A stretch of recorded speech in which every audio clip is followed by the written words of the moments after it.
Hey, what's up, Travel Chronicles? I'm going to call this the 9 Principle Chronicles. This is probably actually chapter 2 of that. Want to get this started just because it's going to get dark, because it's dark, because it's still winter time. But we're getting close to the new year.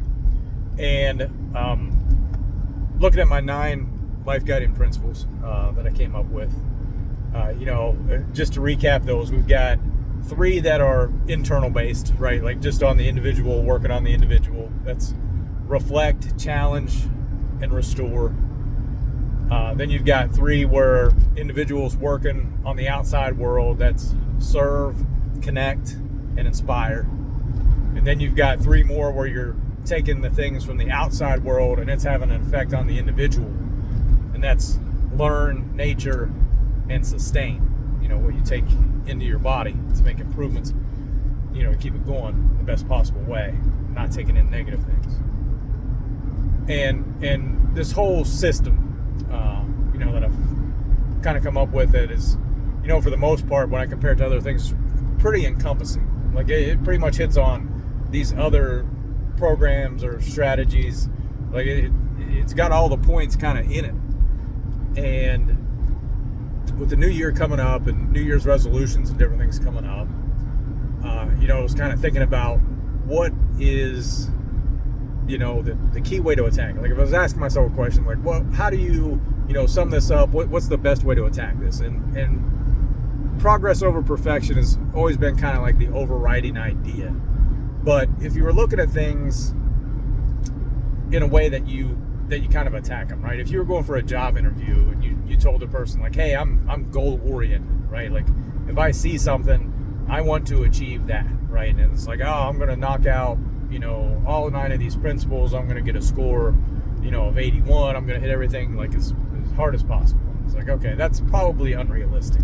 And I don't know that that's necessarily a good way to attack it. And, especially in this situation, because this is, a life structure. It's not something to attain. When you say you're goal oriented, sometimes that means you just want to get to an end point, right? You just want to get to where, the project is complete, where it's done, and the ends justify the means. The means, it doesn't really matter how you got there. You just want to be done with it.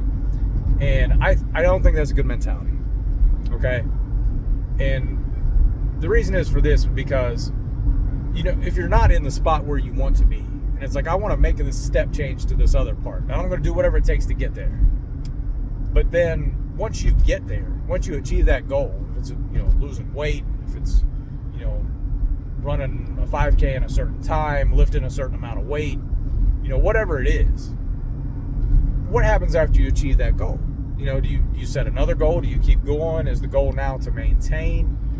So, looking at this whole thing, I think being goal oriented is not good.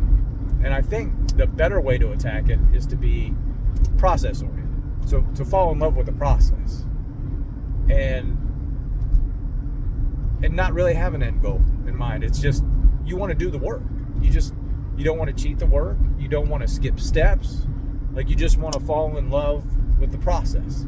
And I think that's a hard thing a lot of times, right? Because sometimes there's something that has a finite date. All right, like my son just got married. Boom, he set a date. You got to get to that point, and then the wedding's over, and then it's done, and then you move on, right? You're not sitting there planning for a wedding perpetually. It's over at some point, and then he's living. And then there's a step change, and he's in a different area. He's living with his wife, and things have changed. But when it comes to healthy living, how you're interacting with other people, like those things are things you can constantly work on, right? You can constantly be working on yourself. You can set up a workout schedule, right? You can set up a schedule to reflect. You can incorporate those things on a daily basis. And I think, to me, the most important thing is to embrace those little, challenges. And it's like, all right, this is a half hour a day. Okay, great. I got a chance to do it today. This is awesome. because there's been a couple of days in the last week where, I've had things going on with, Christmas or, the wedding or going somewhere, and just I haven't had a chance to do my daily routine, my daily stretching stuff. And it takes about, 20, 25 minutes. And I like to get that done just to, kind of feel complete. And it's something, I'm doing physically to hopefully better myself and keep myself from injury. Obviously there's risk of overuse injuries, but, I think on a daily basis, as long as I can do those things, now hopefully I'm helping myself avoid like a freak injury. But, it's just a small piece of it, right? And like taking my vitamins every day, being able to get a cold shower in the morning, and, hopefully being able to get some exercise or something. And, those are just little things that you add. And as we get closer to this new year, and I know people like to do New Year's resolutions where it's, some grand gesture that they're going to make a life-changing, proclamation at the beginning of the year, and they're going to rearrange their schedule to fit this new thing in. And sometimes it's hard, right? And if it was something where, hey, I'm going to start these 9 principles at the beginning of the year, I was like, that's probably a bad idea. That's probably a bad idea too.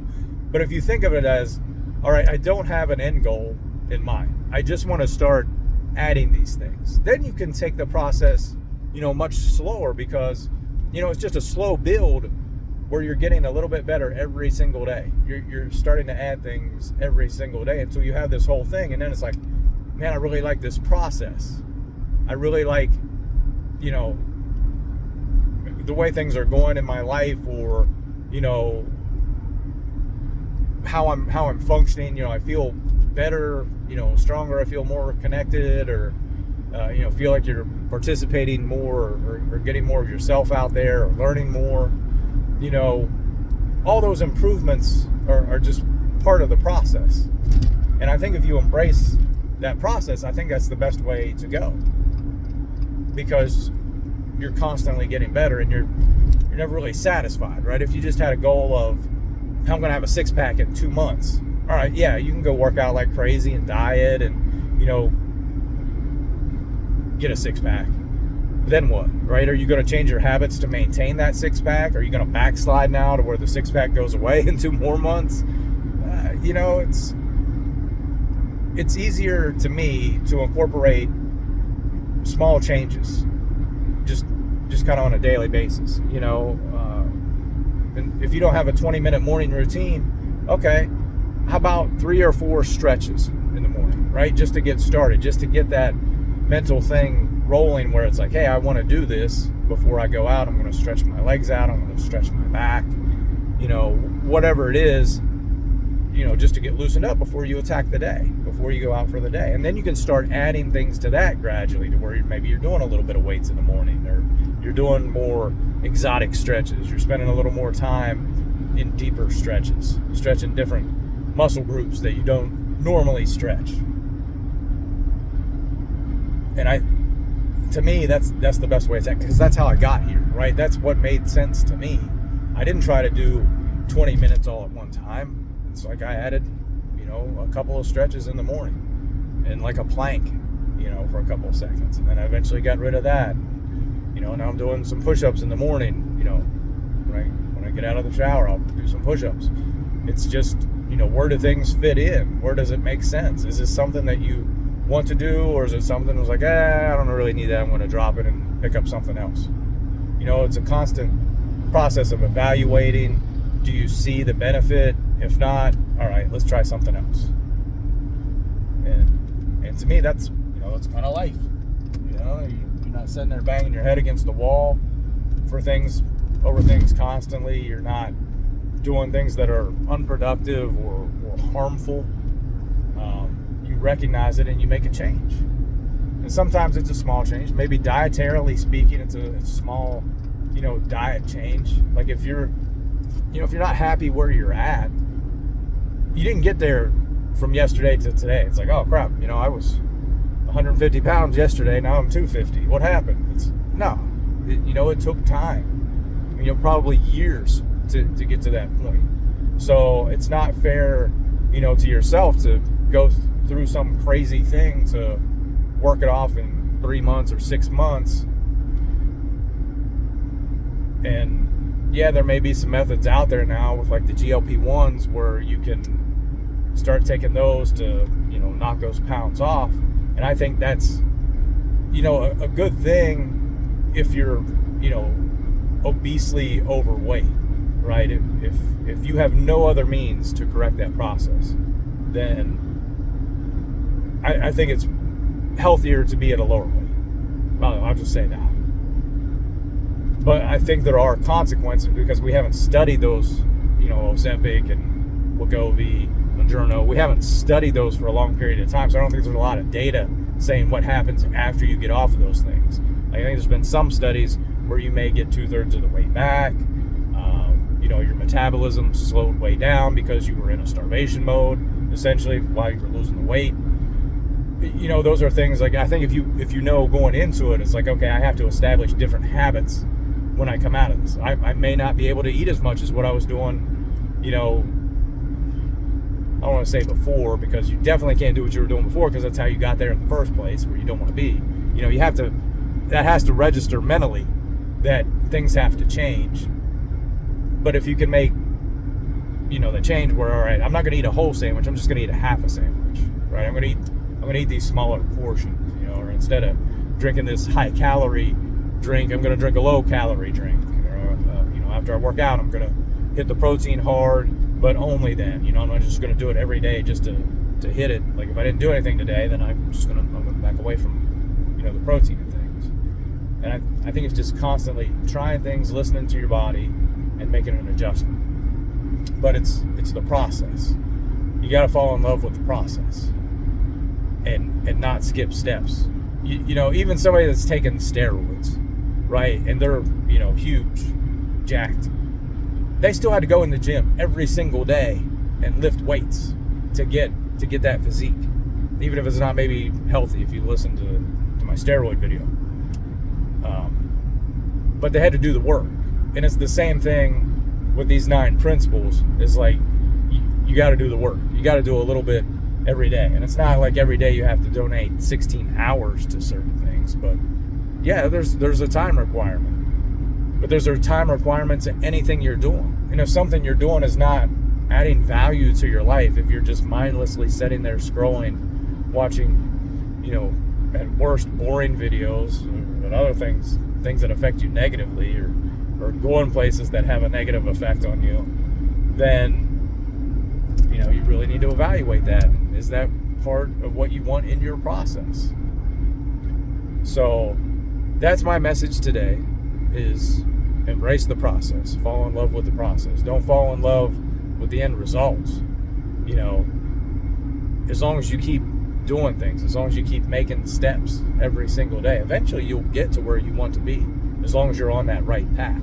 It may take a while. It may take a year or 2 or 3, but then you have it ingrained in your system that this is something valuable, and this is something valuable long term that's going to help me, later in life. If we're able to make it that far. If something happens where you didn't, maybe you've given yourself a good enough base where you can recover from something. And I think that's all we can do, is just put ourselves in the best possible position to succeed.